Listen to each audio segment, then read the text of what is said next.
ఇది చింతపండు అటుకుల పులిహోర అనమాట. చాలా ఈజీగా చేసుకోవచ్చు. టేస్ట్ అయితే చాలా బాగుంటుంది.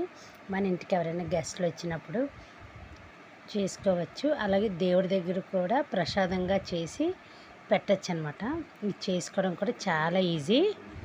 ముందుగా చింతపండు అనేది నానబెట్టుకోవాలి. శుభ్రంగా కడిగి మనం ఏ కప్పుతోని అటుకులు తీసుకుంటున్నామో అదే కప్పు వాటర్ అనేది వేసి చింతపండు నానబెట్టుకోవాలి. మీరు ఏ కొలతతో తీసుకున్నా సరికి సరనమాట.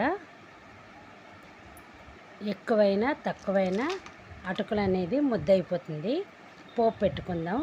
ఆయిల్ అనేది మరిగిన తర్వాత పోపులు, జీలకర్ర, ఎండుమిర్చి, పచ్చిమిర్చి, కరివేపాకు, అల్లం తరుగు, కొంచెం ఇంగువ అనేది వేసుకోవాలి. పలుకులు కూడా వేసి బాగా వేగనివ్వాలి. చింతపండు అనేది బాగా నానింది. ఈ నానిన చింతపండుని పులుసు వేద్దాము. వేసిన తర్వాత అందులో కొంచెం పసుపు, సాల్ట్ కూడా వేసి చిన్న బెల్లం ముక్క కూడా వేసుకోవాలి. టేస్ట్ అయితే చాలా బాగుంటుంది బెల్లం వేస్తే. పులుపు అనేది బ్యాలెన్స్ అవ్వడానికి అనమాట.